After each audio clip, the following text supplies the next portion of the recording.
Okay, I think we're live. And today, I just want to do a short late night video about what's happening in New York City. For those of you who aren't familiar, hey GW. Aside from the handful of New Yorkers that watch my channel, most of you are from outside the city. But if you live in different cities, you've probably already seen what's going on. It's not too dissimilar. Hi, Jonathan. The Midnight Hour. True. I love that song. Um, yeah, but it's actually the violence, the anarchic violence has kind of scaled down. I think a big was the no.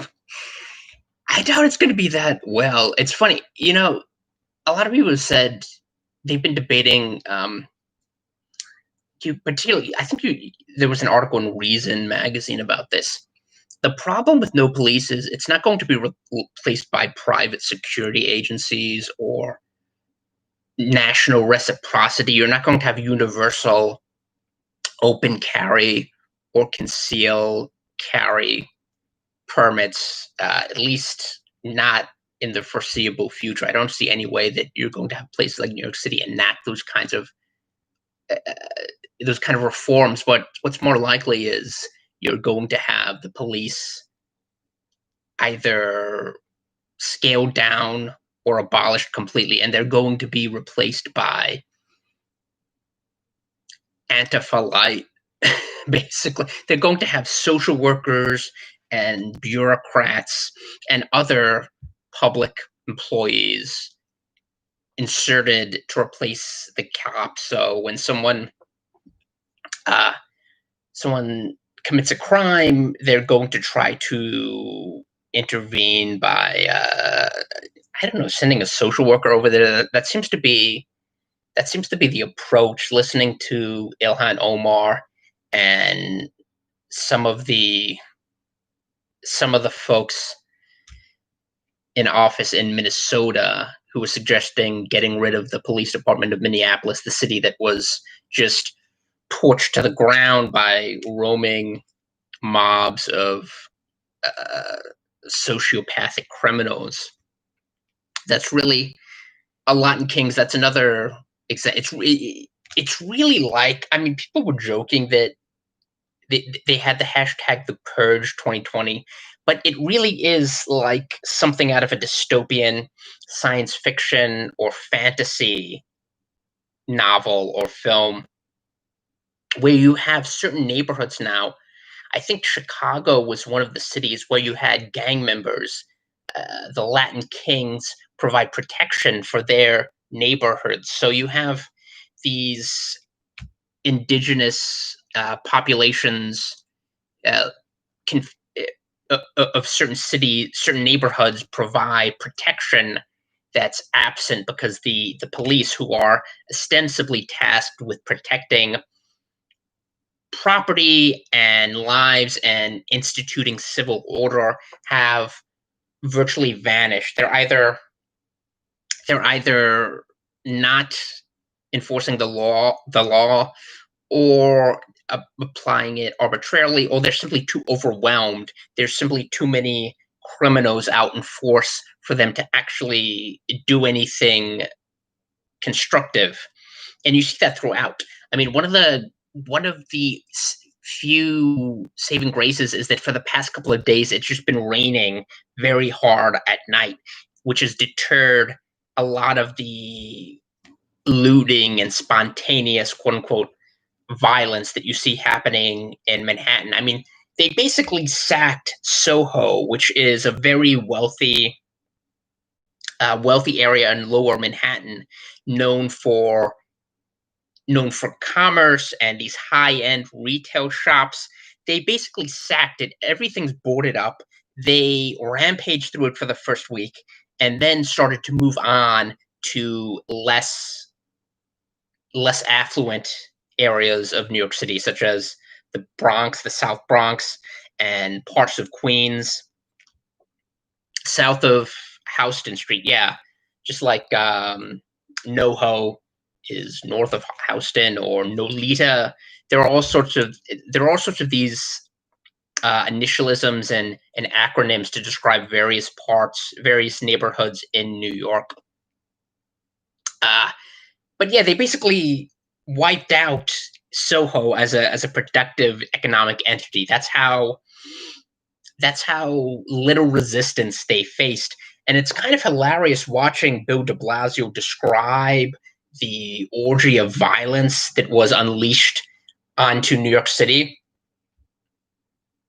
Um, well, they're kind of like domestic terrorists in a way, the way this has been organized. But watching de Blasio describe it is, I mean, it would be amusing if the consequences weren't so grievous. He said, "Oh, there's mostly peaceful demonstrations. There was just a little." I'm paraphrasing, but he said, "Well, it's just got a little out of hand. We had some criminals, but that didn't characterize there for the past week. They've had thousands, not merely hundreds. They've had thousands of criminals, most of whom were released through policy reforms instituted by the state, the bail reform. These people were already out. Criminals, people who had committed grand larceny, theft, arson. Uh, they were already roaming around on the street, and this galvanized them. The fact that they could swoop in on the hues of these mass protests. And this is one of the things the people who are behind the protests refuse to acknowledge, that without these protests, uh, the criminal attacks on these central nodes in New York City would, I'm not saying they wouldn't have happened, but they would be much more difficult. If there weren't tens of thousands of people marching through the street up until dusk and through dusk, up until 9 or 10 p.m., they wouldn't have camouflage, so to speak, in order to go out and then, once those marchers dispersed, to just destroy everything in their wake and ransack property, steal cars, steal jewelry, steal anything that they can lay their hands on. I mean, I don't know how many of you saw the footage of Zara, but they basically sacked this very high end business in Manhattan. And it's not just that, they've destroyed middle class and what remains of working class areas. There was a clip of someone who used to work for Barack Obama, and I believe this was somewhere in Harlem, and she was just screaming at all of the Black Bloc Antifa insurgents who were meandering around, and she was just screaming at them, telling them how they had destroyed eh, any sort of access her community had to things like pharmacies or grocery stores, supermarkets. Uh, and they didn't really have any concern, which shouldn't be surprising when you actually understand their strategy. These are just these are just tactics they employ in order to enact a grander strategy of revolution and the deposing the state and rearranging the status quo from it's it's really Andy Ngo has written a lot of good stories about this in Quillette, and if you follow his Twitter feed, you'll come across this. It's really fascinating how these groups that were considered especially conservatives, the dismissive way they thought of Antifa, like, oh, these stupid communist, college kids who, yeah, maybe they exert some influence over the spineless wusses that control Portland, but they don't have any real power. And they've taken this attitude for years, even as they've increased their strength and grown stronger and stronger, and began to expand their capabilities for wreaking havoc. And I don't think a lot of people realized how powerful they were until they literally overran a Minneapolis police precinct, which was just surrendered to them. They and then people realized this is a white Marxist version of ISIS or Al Qaeda, just like or the Taliban. No one took the Taliban seriously. They were just considered a bunch of ignorant uh, uh, Afghan students who were educated in Pakistani madrasas and went around in a Toyota hatchback with a gun, with a gun on. But once they started taking over once they had taken over Kandahar and then started expanding into the central part of Afghanistan, people realized this is a legitimate threat to our way of life. They pose a problem for other people. It's not just confined to this rural Pashtun region in Afghanistan. It's a nationwide problem. And I think the same sort of awareness, much too late in my opinion, is dawning on people who are looking at Antifa. This isn't just some localized, ridiculous problem that people in Portland have to suffer with. I mean, that is the people in Portland who are not already indoctrinated and brainwashed into submitting to these lunatics. This is a nationwide problem, and you see what's happening now. Now that they and the sacking of the police precinct, that was the signal.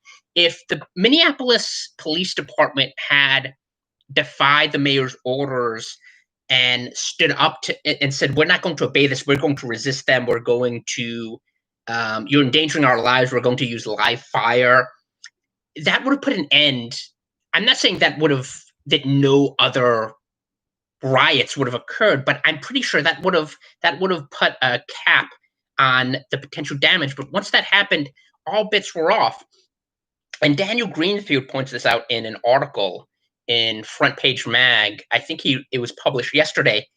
He points out that these criminals who have been released from prison through bail reform, they're basically the shock troops of Antifa, and they're being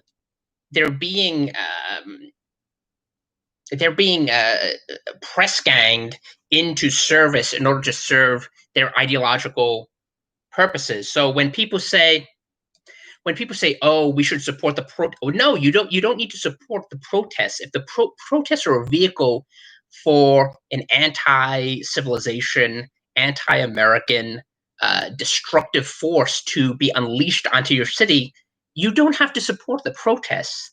And this is something that the people who do support the protests, these have never, and are really, they're loath to even admit this is an issue. They say they're two completely distinct things. Even as you have elite writers in places like Slate and The Atlantic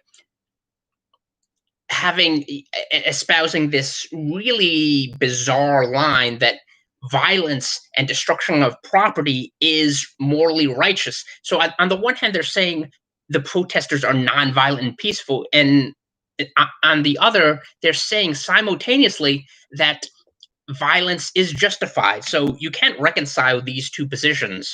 It's impossible. Yeah, it's anarcho-tyranny. And it kind of reminds me of there was actually a division, a German.